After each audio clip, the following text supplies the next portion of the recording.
La sécurité alimentaire, le changement climatique, mais aussi les enjeux de démocratie et de gouvernance seront au cœur du sommet États-Unis-Afrique qui s'ouvre demain mardi à Washington.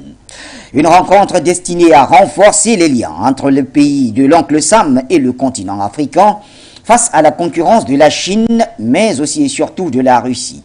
Certes, nous questionnerons les enjeux de ce sommet en pleine crise entre la Russie et l'OTAN au sujet de l'Ukraine, mais nous essayerons aussi d'en savoir un peu plus sur les arguments des Africains face aux géants américains au moment où l'Afrique devient de plus en plus l'objet de toutes les convoitises.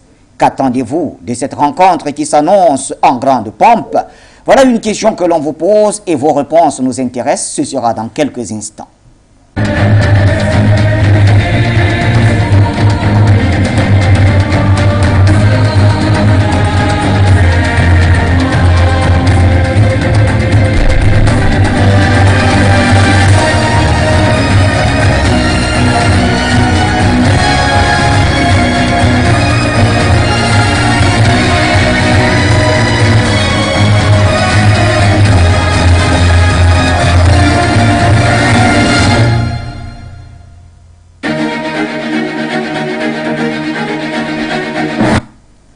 Quels arguments pour les Africains face à Washington en pleine crise ukrainienne? Et là, nous parlons du sommet États-Unis-Afrique qui s'ouvre dès demain. Bonsoir l'Afrique et bonsoir le monde. Bienvenue, mesdames et messieurs, à cette édition du Point sur l'actualité. La première de la semaine sur les antennes de Foyo Média Africa, votre chaîne d'ailleurs. Eh bien, nous nous interrogeons aujourd'hui en rappelant à nos téléspectateurs que vous pouvez nous suivre d'un peu partout sur les satellites Eutelsat et Amos et naturellement en 96.3 FM pour ceux qui sont à Douala et ses environs. Sans oublier les internautes sur Facebook et YouTube et naturellement plusieurs d'entre vous ont téléchargé l'application Foyo Média Africa sur Play Store et tout cela nous honore. Votre point de vue, vos arguments sont très importants au moment où nous interrogeons d'autres arguments, ceux des Africains, nos dirigeants qui sont du côté des États-Unis depuis quelque temps pour assister à ce deuxième sommet du genre, après celui présidé par le président Barack Obama. Nous étions en 2014 et on en parle ce soir avec notre géopoliticien Luc Michel, en place depuis Bruxelles. Bonsoir Luc Michel. Bonsoir Bachir, bonsoir à toute ton équipe et à nos téléspectateurs.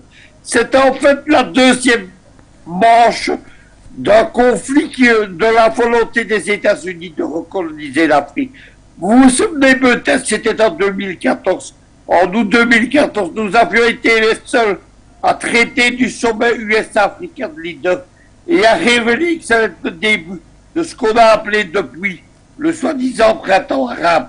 Aujourd'hui, nous assistons à la deuxième manche, le sommet USA-Afrique. Mais les conditions sont bien différentes. En 2014, la cible, c'était la Chine. Et la Russie n'avait pas fait encore son grand retour sur les champs de bataille de la guerre froide que l'Union soviétique avait quitté à la fin des années 1980. En 2015, la Russie est revenue à l'Afrique en commençant par le Burundi, ensuite par le Soudan et la Libye, aujourd'hui la Centrafrique, le Mali et 14 autres pays africains. Les cibles de Washington aux États-Unis, c'est évidemment le dossier ukrainien, et en particulier la Russie, la Chine et l'Iran, parce que la Russie a été rejointe par l'Iran en 2018. La Russie, c'est-à-dire Moscou et Téhéran, mène une guerre subtile qu'on appelle la guerre hybride contre les Occidentaux. Et il remporte des succès dans toute l'Afrique. Luc Michel, justement, après ce premier jet, qu'est-ce qui diffère entre le sommet de 2014 et celui-ci, au-delà quand même de l'aspect où la cible change un tout petit peu? Il y avait essentiellement la Chine en 2014 et aujourd'hui la percée russe sur le continent africain. Mais fondamentalement, qu'est-ce qui a changé? Ce qui a changé, c'est le contexte. En 2014, les États-Unis étaient tout puissants en Afrique. C'était l'époque des expéditions militaires, notamment celle contre la Libye en 2011, des printemps arabes qui ont été suivis des printemps africains. Toute l'Afrique tremblait devant Washington. Aujourd'hui, les Russes ont équilibré la donne. Mais surtout, la stratégie de Washington a changé. En 2014, c'était la force militaire, la force diplomatique, la force économique. En 2022, c'est le soft power, la guerre médiatique et la guerre des sanctions. Luc, parlons justement aujourd'hui du contexte actuel. On retrouve quand même ce sommet qui se tient au moment où la Russie fait face aux États-Unis et à ses alliés de l'OTAN au sujet de la crise ukrainienne. Washington essaiera-t-il d'influencer les positions africaines? Oui, d'ailleurs, le but ouvert du sommet, c'est ramener les Africains du côté de Washington. Mais aujourd'hui, en 2022, nombreux des soutiens de l'Occident se sont éloignés. Ne parlons pas seulement de la Centrafrique, du Mali ou du Burkina Faso, mais des chefs d'État pro-occidentaux, comme qui à l'époque était Macky Sall, par exemple. Eh bien, ils se sont détournés de l'Occident. Et certains sont en train d'hésiter, comme en Maroc ou en République démocratique du Congo. Pour Washington, c'est donc l'heure de la contre-attaque. Tenter de regagner la mise. N'oubliez pas que les Américains ne sont pas des géopoliticiens, ce sont des joueurs de poker qui tentent des bancos géopolitiques. Ce n'est plus le grand échiquier, mais le grand casino mondial. Luc Michel, certains pays ne font pas partie quand même des délégations invitées. Il y en a 49 qui se sont fait représenter, soit par le chef d'État ou des chefs de gouvernement. Et les 4 exclus expressément par Washington, c'est le Soudan, le Burkina Faso, le Mali et la Guinée. Pourquoi cette exclusion? Mais parce que, tout d'abord, pour le Mali, pour le Burkina et pour la Guinée-Conakry, ce sont des gens qui se sont détournés de l'Occident et qui ont choisi le bloc de l'Est dans ce qui concerne la Centrafrique et le Mali. En Guinée-Conakry, le colonel qui est arrivé au pouvoir avec l'appui des Américains a trahi ceux-ci. Il a pris des positions africaines. Il se tient aux côtés du Mali. Enfin, les Soudanais, ils étaient l'objet de 50 ans de déstabilisation qui ont démembré le pays. En 2018, il y a eu la politique africaine de Donald Trump qui a été reprise intégralement par Joe Biden et Kamala Harris malgré les beaux discours électoraux. Et donc, les Soudanais qui sont les alliés de Moscou sont considérés comme les ennemis de Washington. Il n'est pas question donc d'inviter ceux-ci. Luc, alors, si l'on comprend bien, le rapprochement de ces 4 pays avec Moscou serait à l'origine de leur non-participation de la part des États-Unis d'Amérique. Mais qu'en est-il dans ce cas de la RCA? On sait quand même que la RCA est l'un des pays les plus proches en ce moment de Moscou. Oui, mais la rupture n'est pas ouverte. Vous savez que le président Touadéra a choisi une politique de soft power et de petits pas pour rompre avec l'Occident. Il a obtenu notamment le départ de l'armée française, etc.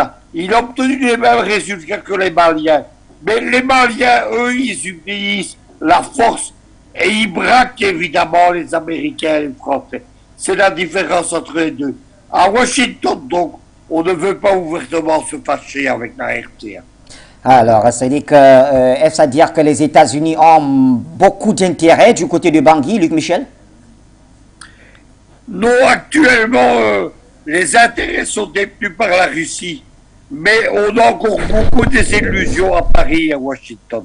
C'est la raison pour laquelle on tente de déstabiliser Touadéra et pour lequel constamment il y a des complots, il y a les Bozizés qui, à partir du Tchad, tentent des tentatives de coup d'État. Et il y a évidemment une grande agitation par ce qu'on appelle les barbouzes. Rappelons-nous que la France africaine est définie par son historien Jean Bergman dans les années 1960 comme la fabrique des barbouzes.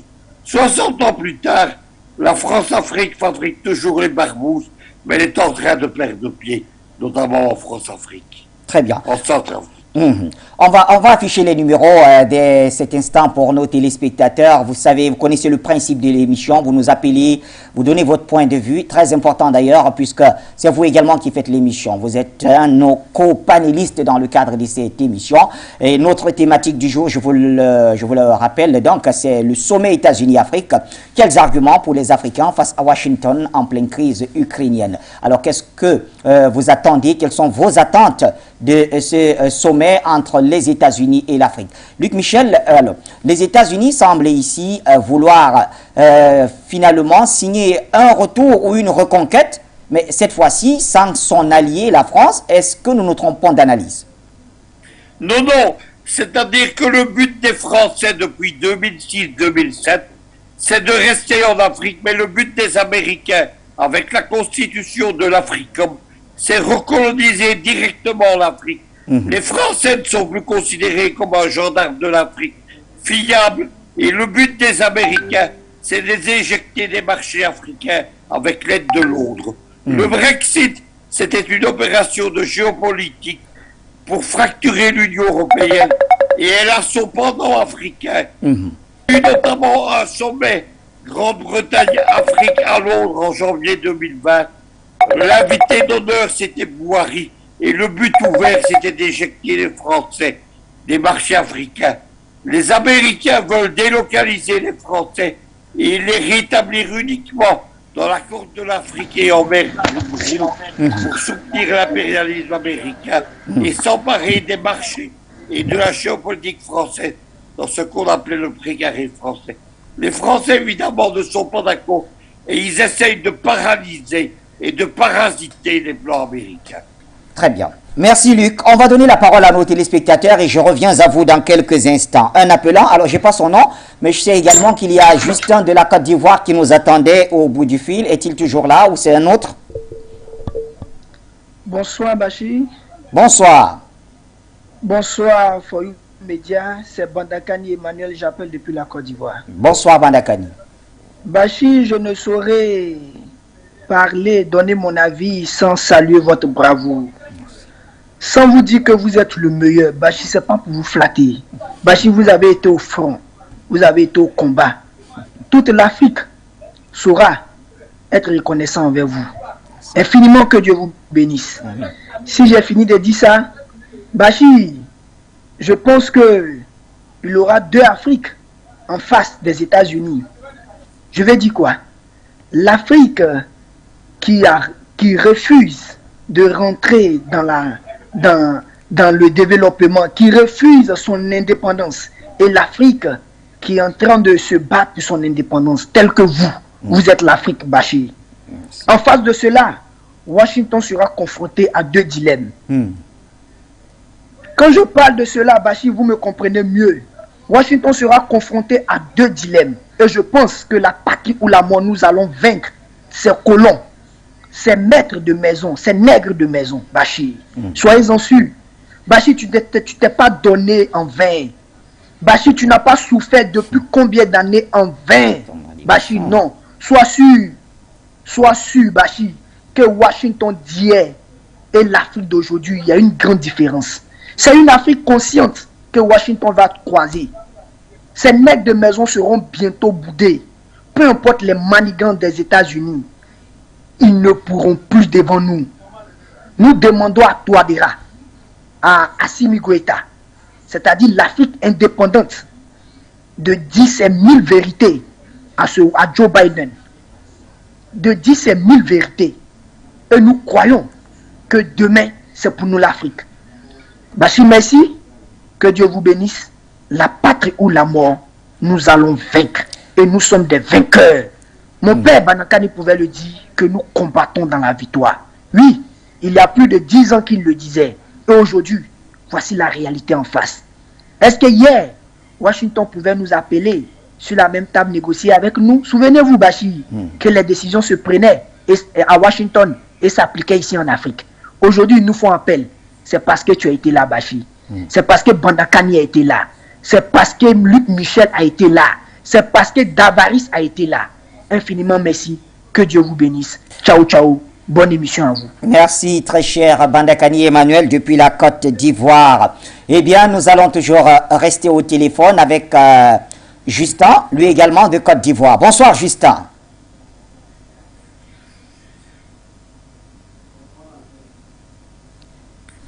Voilà, je crois que la ligne de Justin n'est pas très claire. Est-ce qu'on pourra le retrouver dès que possible?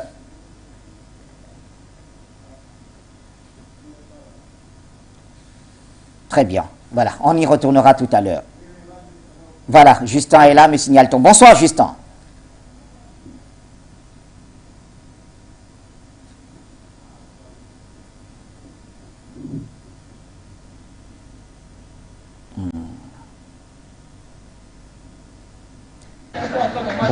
Bonsoir Bachir Ladan. Bonsoir la chaîne panafricaine For You TV.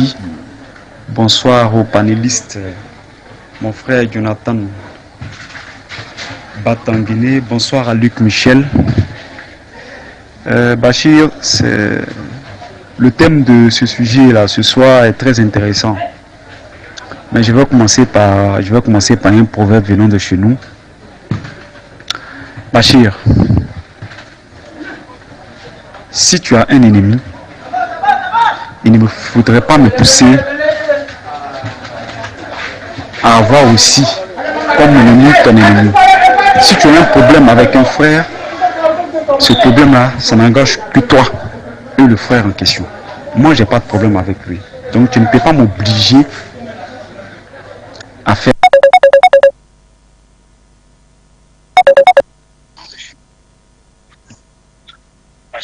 comme toi.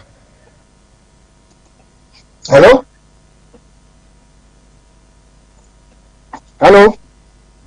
Oui, alors je crois qu'on a un autre appelant qui est passé juste... Allô? Oui, alors c'est la voix de Abou d'Angleterre, ça. Bonsoir, monsieur Bachir Ladan. Bonsoir. Oui, c'est le frère Abou de l'Angleterre. Oui. Je suis tellement content de te revoir à cette première édition. Et je persiste, Bachir. Vous êtes le meilleur journaliste du monde. Je salue la Dream Team, le brillantissime Bateguédé, votre invité, et Luc Michel, le doyen, le sachant. Sentez-vous saluer avec déférence. Je salue tous les appelants, les techniciens. Et une fois que j'ai dit cela, en ce qui concerne la problématique de ce soir, les États-Unis exercent ce qu'on appelle, on n'est que servi par soi-même. C'est-à-dire quoi? C'est-à-dire que longtemps, elle a confié la sous-traitance à la France et à l'Angleterre. Mais elle a vu que sur le terrain, la Russie et la Chine, qui traitent directement, sont en train de prendre le devant et se sont imposés. Alors, la France ne fait plus le poids, l'Angleterre traîne des pas, les États-Unis gouvernent et elle là, qui veut toujours garder son hégémonie, veut faire du corps à corps direct. Donc, veut aller se servir directement et aller maintenant au charbon avec la Chine et l'Angleterre et la Russie.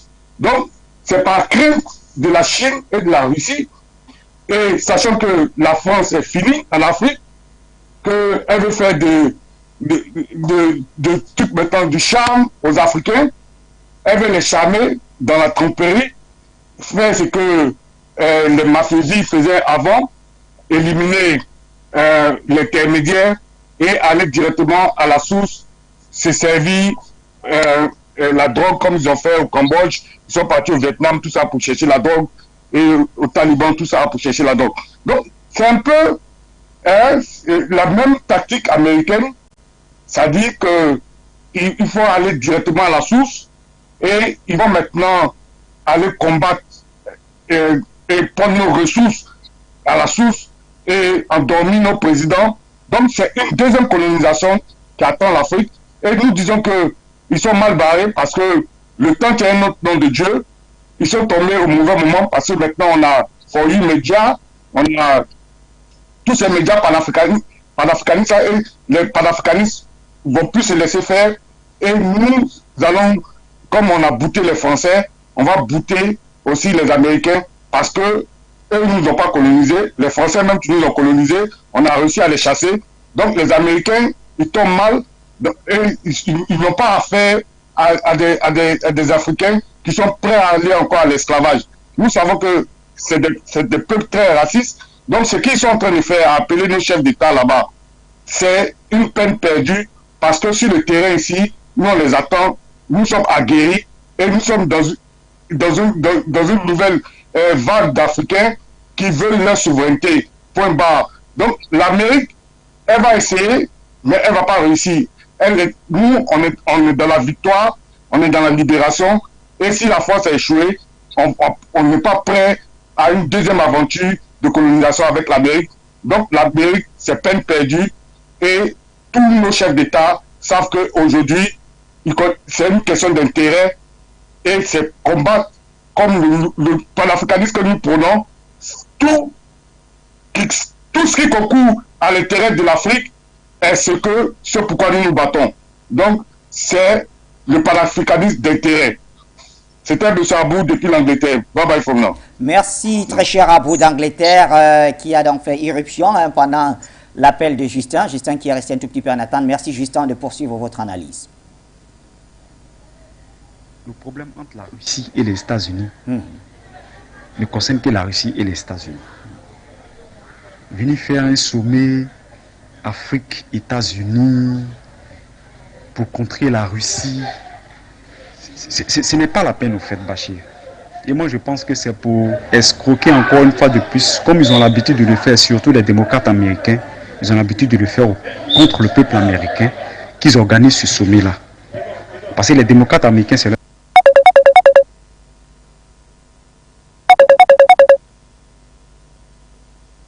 travail. C'est pour encore escroquer encore le peuple américain, blanchir encore de l'argent qu'ils organisent ce sommet. C'est la même chose qu'ils font pour les ventes d'armes à l'Ukraine. C'est la même chose. Le processus est irréversible. Le processus dans lequel nous sommes engagés concernant la Russie est irréversible. Aucune puissance mondiale ne pourra contrer ce processus-là. Tout ce qu'ils sont en train de faire, cela n'aboutira pas. Le seul conseil que j'ai à leur donner, c'est de réfléchir sincèrement et de se mettre à la même table avec les Russes. Les Russes ne sont pas des vents en guerre. Les vents en guerre sur cette planète, depuis la création de la planète, on les connaît. Les Russes sont toujours ouverts aux discussions. Ils sont toujours ouverts à la négociation. Mais tant que les États-Unis, États impérialisto-capitalistes, se mettront toujours en belligérance, en tout cas, ils n'iront nulle part. La Russie ne reculera pas. La force dans laquelle ils sont en train de mettre la Russie, c'est la Russie qui sortira vainqueur. Et ça, il n'y a rien à dire. Donc ce sommet-là, je ne sais pas, mais ça n'apportera rien, si ce n'est que venir distribuer de l'argent aux sous-préfets africains qui sont à leur solde. Ça ne donnera rien. Ça n'aboutira à rien. C'est un sommet de plus au fait. Il n'y aura rien là-dedans. Le processus est irréversible. La Russie va gagner sur le plan géopolitique, sur le plan politique, sur le plan militaire. Les Russes vont gagner. Donc le seul conseil que j'ai à leur donner, c'est de s'asseoir et de discuter avec les Russes. Sinon que les Russes, ils ne sont pas méchants. Hein. Je n'ai pas dit qu'ils sont sains, mais seulement qu'ils ne sont pas méchants comme les Occidentaux.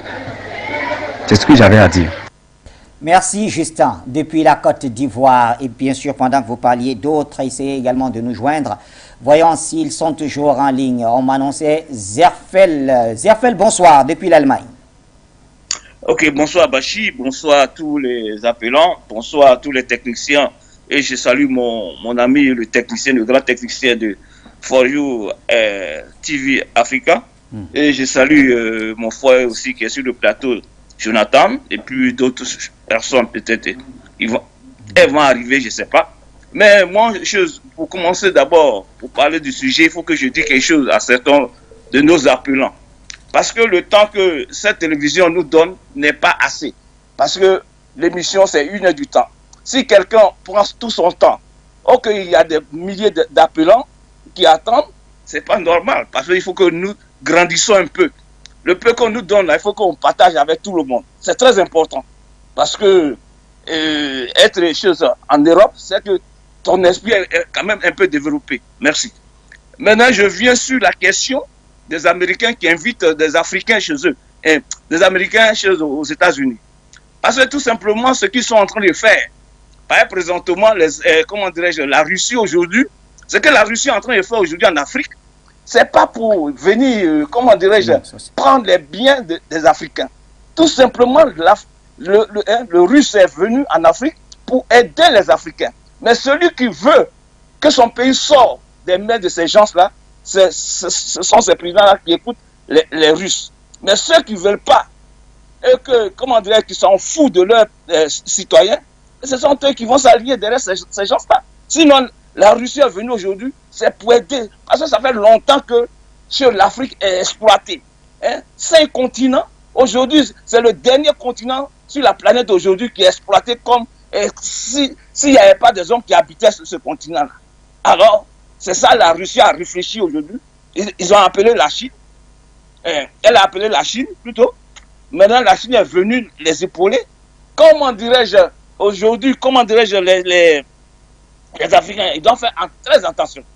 Parce que ce que les Français et puis les Africains sont en train de jouer présentement, c'est de la Russe. Parce que quand ils vont tomber, comment dirais-je, dans cette calebasse, ils vont les enfermer complètement et ces gars ne vont plus s'en sortir de là. Donc, qu'ils fassent très attention. Parce que ce n'est pas quelques dollars qu'on va présenter ce soir sous leurs yeux. C'est pas ça qui va développer leur pays. Ça, c'est la moindre des choses. Parce que la Russie veut que, comment dire, les Africains profitent de leur richesse qui est sous leur terre et qui est dans les forêts, qui profitent de ça. Ah, mais si certains n'ont pas encore compris cela, qu'ils veulent s'allier bêtement derrière ces Américains à cause de quelques billets de dollars ou d'euros, c'est qu'ils sont en train de commettre une erreur. Donc, moi, j'appelle à ces Africains présidents, entre guillemets, qui sont là depuis longtemps, un petit pays comme la France, ils n'ont pas capable de dire, aujourd'hui, moi, je fais ma monnaie, je suis désolé. C'est pas parce que le monsieur, ça fait longtemps qu'il est là, qu'il est maintenant, il est devenu, comment dirais-je, le Dieu des dieux, qu'il n'est pas capable de parler devant un petit. Moi, je suis désolé. Tout récemment, on a vu un enfant de 18 ans comment dirais-je, aux États-Unis, il est sénateur. Un enfant de 18 ans, il est sénateur aux États-Unis. Donc, ces vieux-là, qui sont aujourd'hui à la tête des pays africains, là, qui ne sont pas capables aujourd'hui de dire, moi, je fais ma monnaie pour aider ma population, qui sont toujours derrière les Français. Ce sont les Français, quand les Français parlent, c'est là qu'ils vont manger. Ça, moi, je pense que ces politiciens qui sont dans ces pays, les jeunes politiciens qui sont en train qui sont aujourd'hui là, qui sont en embuscade, il faut que ces jeunes-là disent leurs mots devant ces vieux présidents-là, pour qu'ils cessent d'aller tout droit dans le mur. Parce qu'on en a marre maintenant. Parce qu'on en a marre. Toutes nos richesses là, ça vient en Europe, ça développe l'Europe de jour en jour. Et l'Afrique en train de pourrir. Pourquoi? Parce que nous avons des gens qu'on soutient sans cause. Parce que ils sont là, parce que ce sont des doyens, parce que non, il faut que ça s'arrête. Merci Zerfel d'avoir été très bref, comme vous l'avez très bien fait. Merci en tout cas. On va rester au téléphone une fois de plus. Alors je vois, il y a un appelant qu'on a mis en attente. Oui, d'accord. Allô, bonsoir, je n'ai pas son nom. Bonsoir, cher appelant.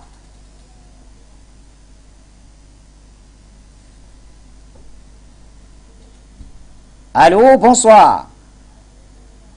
Sidi depuis le Bénin, ben, il faut bien qu'on enregistre ce numéro, Monsieur Sidi, de plus en plus fidèle. C'est Monsieur Sidi depuis le Bénin, je te dis assalamu alaikum. Alaykoum salam.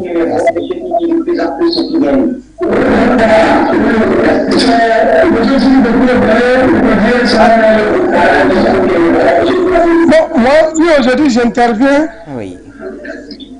Allô? Alors, si j'interviens aujourd'hui, M. Bachir là-dedans, oui. C'est par rapport à nos diplômés de service. Oui.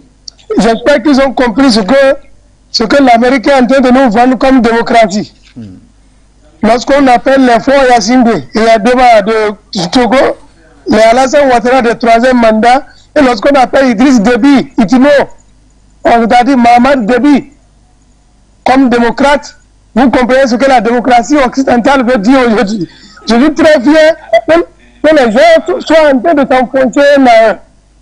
Et que les gens vont nous laisser maintenant, les Africains docteurs des universités vont nous laisser gérer maintenant nos affaires parce qu'ils ont compris, j'aurais compris clairement ce que c'est que la démocratie selon l'Occident.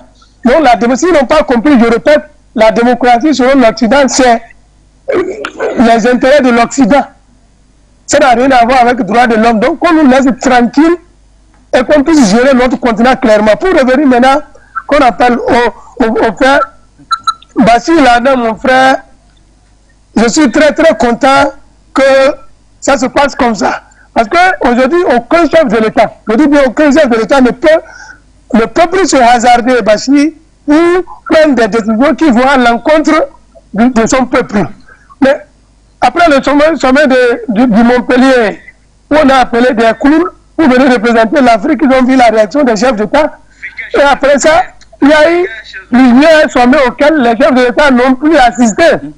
Le message est très clair. Donc on veut voir encore qui sont ceux qui restent. D'ici là, vous allez voir quand les États-Unis vont appeler, on verra combien ils iront. Donc, ainsi de suite. Moi, je suis très très content que les choses se passent comme ça. Ça veut dire que nous sommes sur la bonne voie.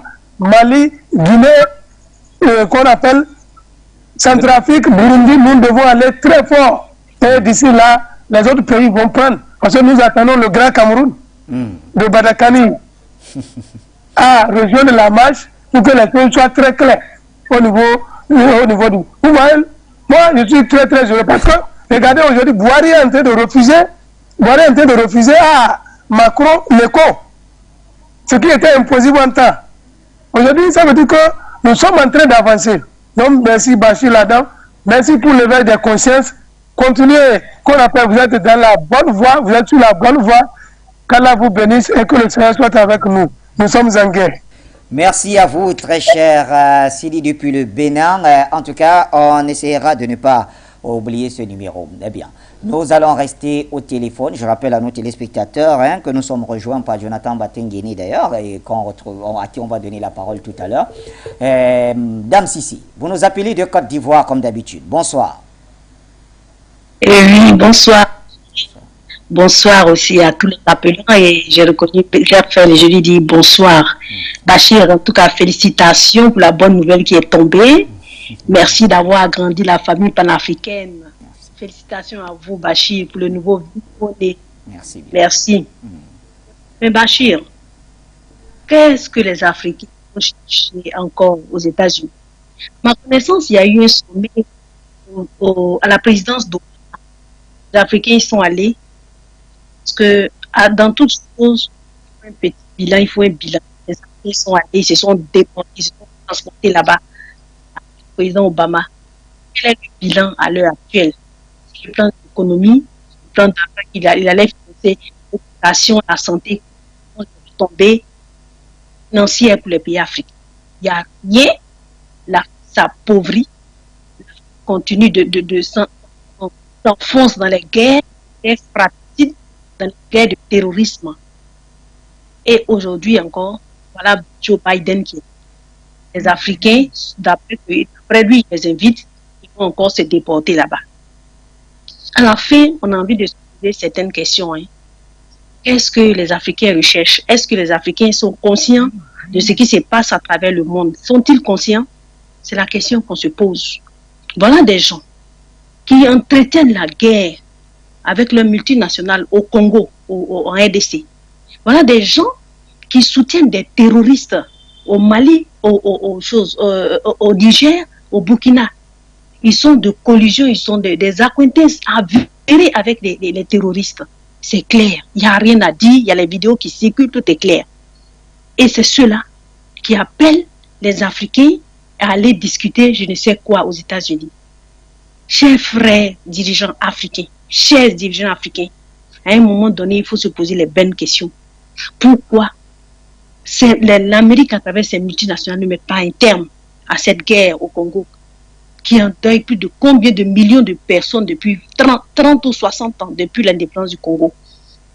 Pourquoi l'Amérique qui parle de démocratie, n'arrive pas à accepter un troisième mandat, parce que l'Amérique a son ambassadeur ici en Côte d'Ivoire, permet ce troisième mandat sans rien dire? Et pourquoi? À un moment donné, il faut se poser les bonnes questions. Et comment expliquer le moment aussi, quand on prend aussi, pourquoi est-ce que c'est maintenant que Joe Biden, il sait qu'il y a des Africains? Ça a été dit par Luc Michel, c'est la géopolitique internationale qui est en train de... nous sommes dans une dynamique où tout est en train de... Tout bouge, tout est en train de s'éclaircir. Les Africains ont compris qu'ils n'obtiendront rien avec ces Américains, ces Français, avec le bloc occidental. Et nous nous tournons vers la Russie. Avec ce pays-là, nous avons beaucoup à gagner.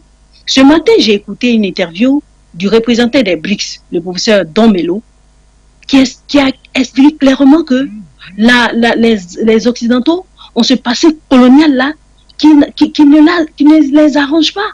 Et surtout la France. Quand la France continue de maintenir des pays africains dans le franc CFA, qu'elle a ses bases militaires par-ci, par-là, et qu'elle ne veut pas les enlever malgré tout le fait que les gens, les populations africaines les dénoncent, et au lieu de prendre conscience qu'elle est en état, les Africains n'en veulent plus, elle nous parle de sentiments anti-français. Nous, les Africains n'en veulent plus. Les Africains ont compris qu'on les a floués. Il n'y aura rien à obtenir avec des gens dont dans les rapports, c'est du dominant à dominer, de maître à esclave. Et c'est ce qu'on a constaté. Avec eux, nous avons perdu 60 ans. 60 ans de mort, 60 ans de pauvreté, 60 ans de chômage, 60 ans de misère, 60 ans de sous-développement. Et je pense qu'il est temps, les Africains ont ouvert les yeux. Et les dirigeants sérieux savent qu'ils ne doivent même pas s'y rendre. Les États-Unis utiliseront la menace. On va les mettre la pression. Oui, si vous ne venez pas, on va vous couper l'aide au développement comme ils l'ont fait au Mali. C'est vrai qu'on va financer des terroristes, mais je pense qu'il faut faire confiance à la Russie et inviter la Russie et donner plus de moyens à la Russie, plus d'ouverture à la Russie. Très bien. Comme on l'a fait avec les Américains. Merci Bachir. Allez, merci Dame Cissé pour la contribution. Prenons un dernier appelant pour cette série et nous revenons sur le plateau vers nos invités. Allô, bonsoir. Bonsoir, monsieur Bachir. Oui, bonsoir. C'est Mohamed Awal depuis Bénin. D'accord, Mohamed Awal du Bénin. On vous écoute, cher ami. Bon, je ne sais pas, c'est pas la première fois que j'appelle. J'appelle chaque fois, mais aujourd'hui, vous m'avez enregistré le numéro de mon ami. Sans m'enregistrer moi mon numéro. Là, je ne suis pas d'accord, monsieur Bachir. Okay. Bon, je voulais dire voilà, que ce que madame vient de dire maintenant, que les Africains ne sont pas conscients. Oui. Les Africains sont très très conscients. Vous savez ce qui se passe? Chez nous ici, il y a un langage qui dit que l'homme noir aime le cadavre, aime les morts mieux que les vivants. C'est ça. Par rapport aux terroristes, quand les terroristes nous attaquent, ils tuent les gens, le jour de l'enterrement, ils amènent l'argent, l'argent qu'ils ont dans leur poche, ils nous emploient avec ça. C'est ça qui est l'Africain, c'est leur intérêt. Ils connaissent bien la vérité. Par rapport à mon pays, j'avais parlé il y a une fois aux leaders panafricains, par rapport les président Babakani, les autres, que mon président Patrice Talon a besoin de conseils. Il a besoin de conseils, de demander l'audience, au moins pour venir le voir. Elle ne peut pas venir sans conseil. Le conseil, venir le voir, pour le conseil au moins. Il peut changer, c'est quelqu'un que j'aime trop fort. Il est très intelligent. Il va changer. Quand il vient là, il n'a qu'à chercher le contrôle pour venir le voir. Pour le donner de conseil, il va changer. Pour que nous-mêmes, nous embarrassons des Français. Parce que les terroristes nous menacent trop au nom ici au Bénin. Actuellement, moi je suis à Parakou. On ne peut pas tranquille. Même si par rapport on doit tranquille, nos villages, les frontières vers Bani Kwara, quoi là, les terroristes nous menacent trop. Eh, monsieur Bachir, vous voyez, tout ça là, la France voit, les Américains voient tout. Eh, c'est pas leur intérêt. Quel est leur intérêt en jeu quand ils viennent, c'est là ils viennent intervenir. Et tout ça là, nous on ne sait même pas quoi dire. Vraiment, c'est pourquoi chaque fois moi je dis toujours que j'appelle à l'endroit de nos leaders panafricains de demander l'audience vers M. Patrice Talon. Il a besoin de conseils. M. Patrice, vous m'écoutez? Très bien. Je vous écoute très bien. Bon, presque tout ce que je dis là, M. Patrice, excusez-moi, c'est ça nos Africains. Ils ont besoin de conseils. C'est de cons. Quand les Français nous parlent bêtement, c'est pas eux qui nous parlent, c'est nos dirigeants qui nous parlent. Par rapport à ce que l'ambassadeur burkinabé avait dit au Burkinabé, c'est pas parce que il n'est pas intelligent. On l'a permis. C'est parce que le président qui était là est de leur côté. C'est eux qui leur donnent ordre de parler tout ce qu'ils veulent sur nous. L'Afrique est très riche. Il est temps que nous arrangeons tout notre honnêteté vers les Blancs. Ils sont là, c'est sur nos dos, ils bouffent, ils viennent nous piller, ils prennent tous nos ressources, ils amènent chez eux, après ils nous appellent les pauvres. Ce qui m'énerve moi-même, c'est affaire de nous appeler les pauvres là. Quelque chose, ils vont dire que c'est l'Afrique qui souffre. Par rapport entre la Russie et l'Ukraine, ce qui se passe aujourd'hui. Ils disent que c'est l'Afrique qui souffre. L'Afrique souffre. On est là, on mange bien, on dort bien, on boit, on est en santé. En tout cas, vos préoccupations sont prises en compte, très cher Mohamed Awal. Merci pour la contribution. Merci infiniment. Voilà, Luc Michel. Allez, merci, à tout à l'heure. Luc Michel, un de nos téléspectateurs qui nous suit, nous rappelle que l'US Africom est dans le Sahel depuis 2004 pour, dit-il, anticiper contre les terroristes. Mais qu'ont-ils fait jusqu'ici? Quel bilan pourrait-on faire de cette force américaine au point où aujourd'hui on parle quand même de terrorisme, etc. dans le cadre de cette rencontre entre Washington et les pays africains? Écoutez, l'Africom a été constituée pas en 2004 mais en 2007 et depuis elle a plongé le continent africain dans le chaos. La stratégie du chaos de Washington, elle a été mise au point en Somalie en 1990 et ensuite en République démocratique du Congo, en Libye et au Soudan, avec les résultats que l'on connaît. Moi, j'ai un œil très critique sur ce sommet. Vous savez, je pense que la venue des chefs d'État africains est une erreur. Les Africains ne retiennent pas les leçons de ce qui leur arrive. En août 2014, ils sont tombés dans un piège géopolitique. Ils sont allés embrasser Obama à 800 mètres de là, de la Maison Blanche, dans les locaux du Sénat des États-Unis. Il y avait un sommet alternatif organisé par la NED, une des vitrines légales de la CIA. C'est là qu'on a mis au point le soi-disant printemps africain et qu'on a recruté les mercenaires de Washington. C'est la même chose aujourd'hui. Prenez le cas de Paul Biya. Paul Biya ne va pas beaucoup de sommets africains en Afrique, mais il s'est précipité à Washington. Oui. Il va donc embrasser Joe Biden et Kamala Harris qui sont en train d'organiser le complot pour déstabiliser le Cameroun et chasser Paul Biya. C'est évidemment une attitude irresponsable. Moi, je dis simplement que la bonne attitude, c'est celle du Mali. Les Africains n'ont rien à faire à Washington, pas plus qu'ils n'ont à faire à Paris. On se souvient du sommet de Montpellier en octobre dernier. Ça a servi à Paris à recruter ce qu'on a appelé les panafricanistes de Margarine. Les faux panafricanistes qui essayent de fracturer notre néo-panafricanisme depuis maintenant presque un an et bien entendu qui mènent pour le compte de Paris la cyberguerre et la guerre informationnelle. À Washington, c'est la même chose. En 2014, on a lancé les YALI, les Youth African Leader Initiative, pour infiltrer l'Afrique. Aujourd'hui, les réseaux de George Soros sont en train de recruter des Africains et des Arabes pour constituer des réseaux musulmans au service des États-Unis.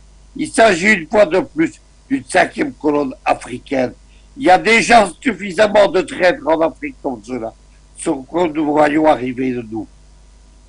Merci Luc pour cette contribution. Jonathan Batenguene, bien le bonsoir, merci de nous rejoindre au cours de cette émission où nous essayons de comprendre ce sommet États-Unis-Afrique, le deuxième du genre après celui de 2014 convoqué par Barack Obama. Eh bien, à vous, je voudrais quand même poser directement la question qui est là. Quels arguments les Africains pourraient avoir face aux géants américains dans le cadre de cette rencontre où on veut questionner le changement climatique, la gouvernance et la démocratie?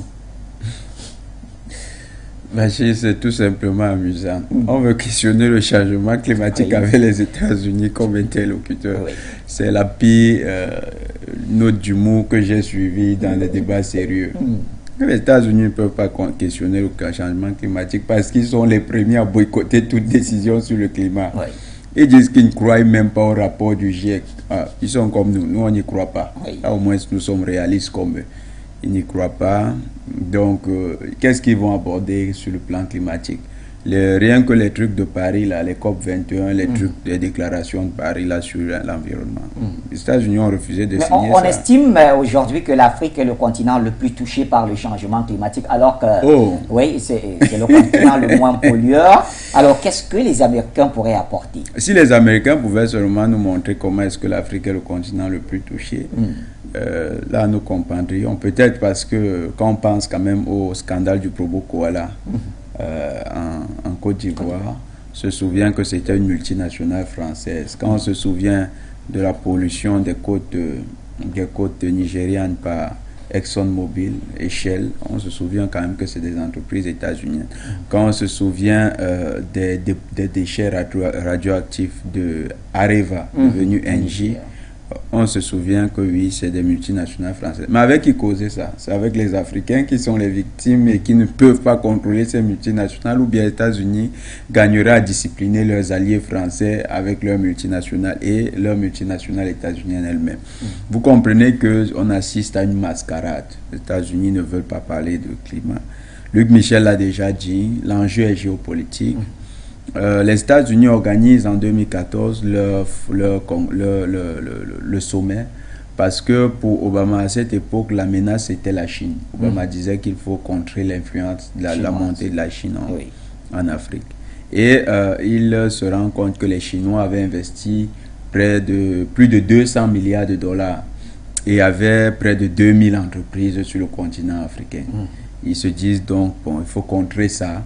Et qu'est-ce qu'Obama apporte? Il apporte les AGOA qui étaient déjà dépassés depuis 14 ans, qui n'arrivaient même pas à fonctionner. Quand vous regardez le pays, le plus haut ratio de coopération entre les États africains et avec les AGOA, ça n'excède pas 10%. Il n'y a même pas un pays africain qui a fait 10% d'échanges avec les États-Unis. Et chaque fois, la balance commerciale est déficitaire vis-à-vis des pays africains. Donc, elle est toujours favorable aux États-Unis parce que c'est eux qui vous bombardent avec leurs produits. Vous n'avez rien à leur proposer.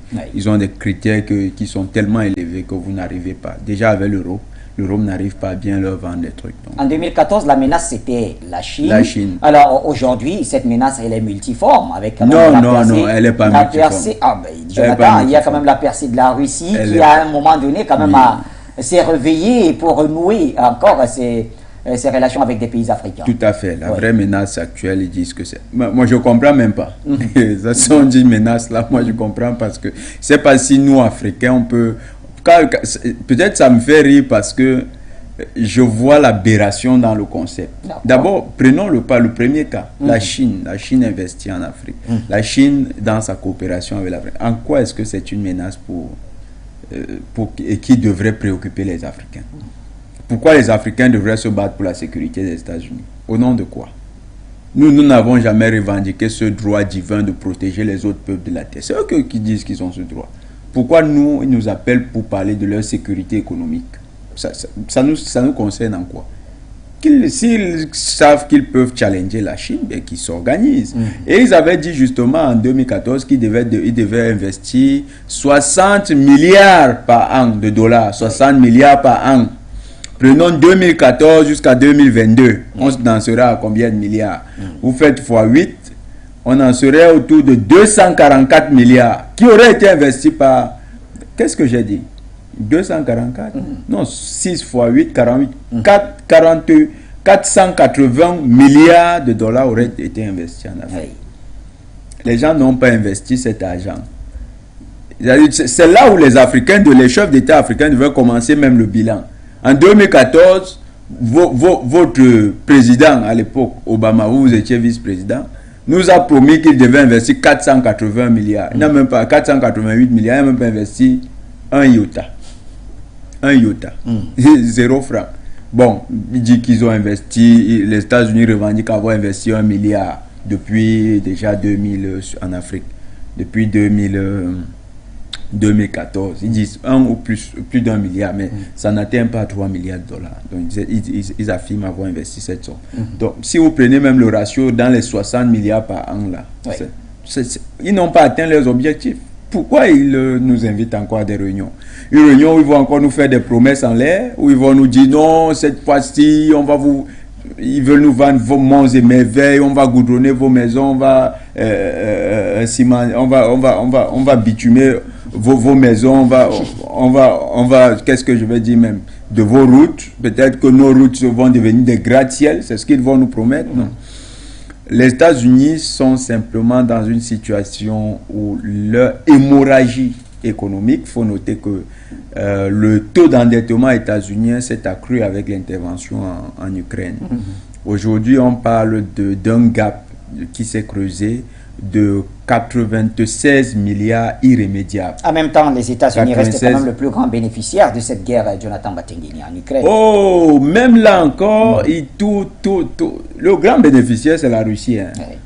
La Russie ne prête pas l'argent, ne fait pas des crédits sur la planche à billets pour faire sa guerre. La Russie commerce, dont l'accroissement de la fortune russe est réel. Mais aux États-Unis, c'est un crédit. L'Ukraine est la garantie du crédit. Les Ukrainiens, on leur dit, on va vous prêter 30 milliards. Et vous hypothéquez des ressources naturelles. Les États-Unis impriment les 30 milliards et donnent ça à leurs entreprises.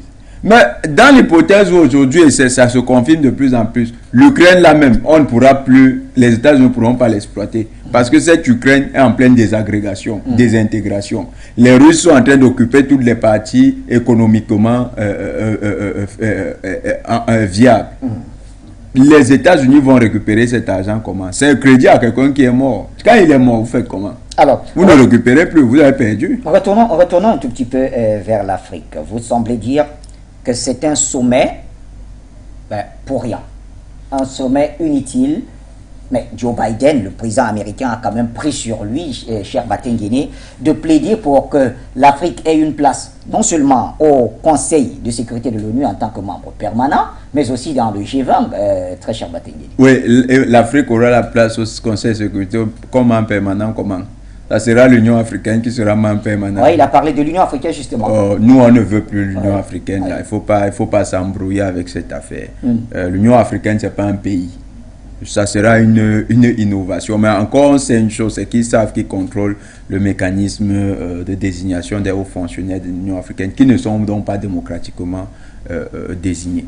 Maintenant, les États-Unis sont dans la continuité de quelque chose auquel les empires coloniaux, les anciens empires coloniaux nous ont habitués. Souvenons-nous, quand la Première Guerre mondiale a éclaté la Première Guerre européenne, a éclaté sur leur territoire, ce qu'ils ont appelé la guerre mondiale, la Première Guerre mondiale. Quand cette guerre a éclaté, 1914-1918, les nations européennes étant aux abois face à un monstre qui était lui-même européen, ils sont venus chercher les Africains et les autres pour les sauver du péril. Le nombre même d'Africains qui est décédé pendant ces interventions, on n'a jamais été fixé là-dessus. La Deuxième Guerre mondiale, ils sont encore venus chercher les Africains en disant « Oh, nous sommes en train de subir. Il y a un monstre qui s'appelle Hitler. Il va nous finir. Pardon, sauvez-nous. » Nous avons été pris de pitié. Nous avons participé à leur guerre. Nous les avons sortis du péril. Comment ils nous ont remerciés? au lendemain même de la guerre Tcharoy. C'est-à-dire les gens même qui ont libéré ces pays-là, on les a massacrés pour avoir revendiqué leurs primes. On commence par là. Maintenant, les leaders qui étaient un peu émancipés, qui comprenaient qu'il fallait cette libération, ah bon, vous voulez l'indépendance?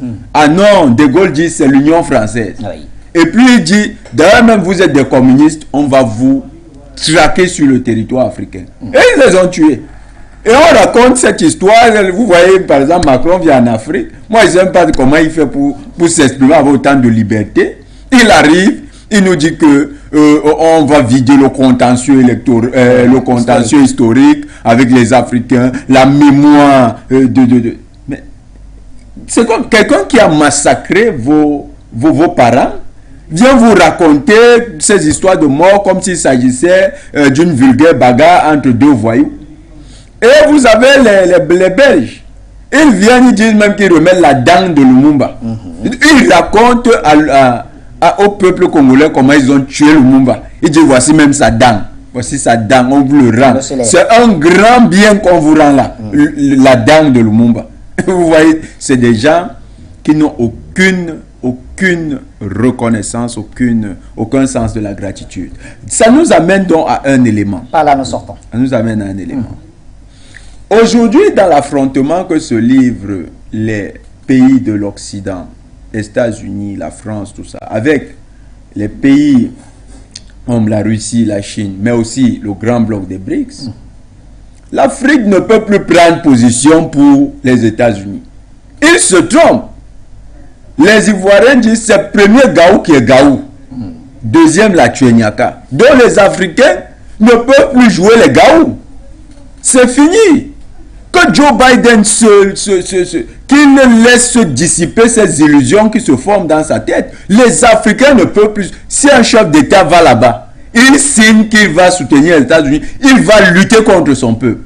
Ça, c'est la grande nouvelle qu'on peut annoncer à nos chefs d'État. Celui qui part là-bas pour s'engager à être avec les États-Unis, il aura son peuple contre lui. Son peuple sera en face. Pour lui montrer que la marche de l'histoire veut qu'on ne soit plus avec ces gens. Parce qu'on ne peut pas pactiser avec le diable. Et je n'ai pas appelé les États-Unis le diable. Je paraphrase Hugo Chavez. Vous vous souvenez de son discours en 2010. En 2006, il arrive, en 2008, il arrive à la tribune des Nations Unies et il dit, il y a encore une odeur de soufre. Le diable vient de s'exprimer. Et il parlait du président des États-Unis, donc pour lui c'est le diable.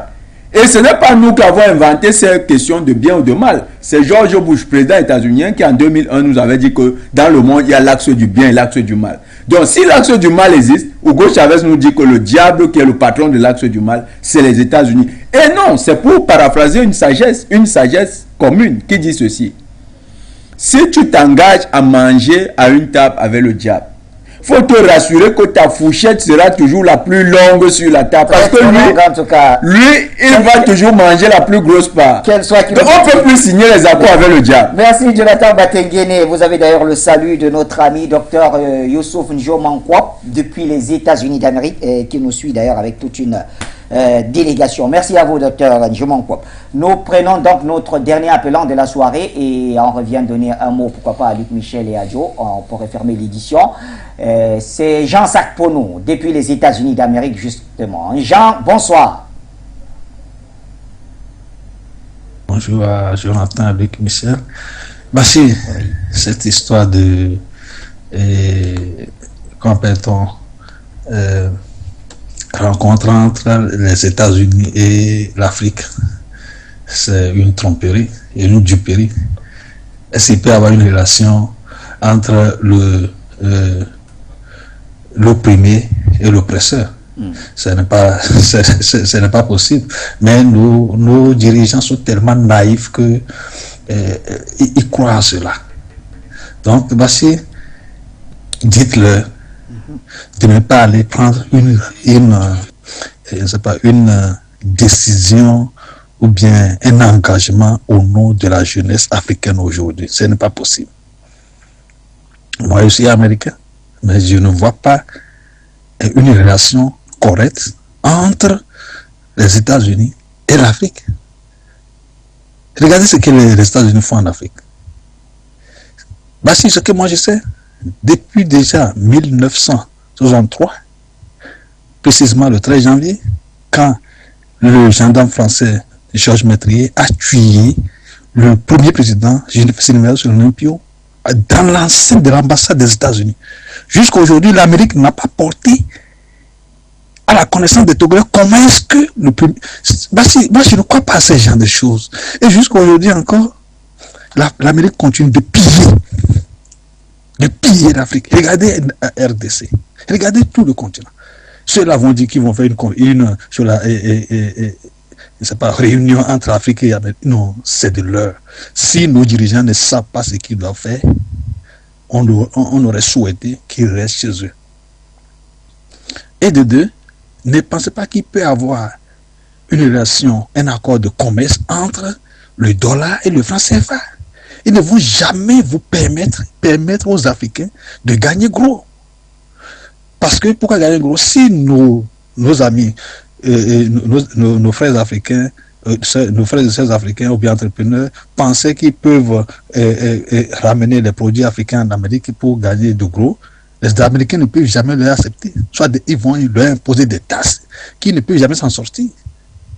Ce n'est pas des gens qui veulent le développement de l'Afrique. Donc, sincèrement, si nos dirigeants sont toujours dans cette vision, ils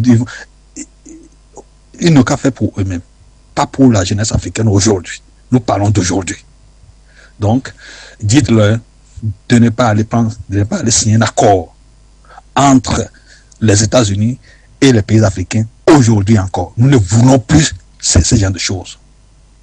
Nous ne les voulons plus. Qu'ils cessent de blesser, de vendre l'Afrique à ces bourreaux. On n'a pas besoin qu'ils soient présidents pour ça. Merci, que Dieu vous bénisse, nous sommes en guerre. Merci, merci Jean-Sac Pono pour cette contribution. Eh bien, Luc Michel, en 30 secondes, comment refermer cette édition au moment où nous attendons pleinement ce sommet qui va s'ouvrir dans quelques heures du côté des États-Unis d'Amérique? Mais il faut suivre ça avec méfiance, en sachant que Biden prépare un super printemps arabo-africain et qui aura des élections dans toute l'Afrique en 2023-2024. Le premier manche, elle a été intentée contre la Guinée équatoriale. Vous avez vu que le département d'État a essayé de saboter les élections Guinée équatoriale. Et aujourd'hui, évidemment, les cibles principales, c'est la Centrafrique, la République démocratique du Congo et le Tchad. Les Africains doivent être doublement méfiants. Ne pas risquer le printemps africain de 2014 en sachant que celui-ci est de retour. Merci Luc Michel. Jonathan Batenguini, en 30 secondes également. Luc nous parle de suivre ce sommet, mais alors avec beaucoup de méfiance. Nous allons être plus attentifs à ce qui sera signé entre les chefs d'État africains. Pour nous, l'idéal serait que ils écoutent religieusement ce que vont dire les États-Unis. Vraiment qu'ils écoutent. Et si le président Biden veut des engagements, qu'ils lui disent de manière sage, comme de bons patriarches africains, qu'ils lui disent que le fait qu'il se soit déplacé n'ont pas tous les éléments de lecture de la situation, qu'il rentre sans signer de documents. Parce que nous ne voulons plus lier, nous ne voulons plus que les nouvelles générations, notre génération, soient liées par des contrats léoniens avec ces puissances impérialistes. Les États-Unis sont une puissance impérialiste, ça ne dépend pas de Biden.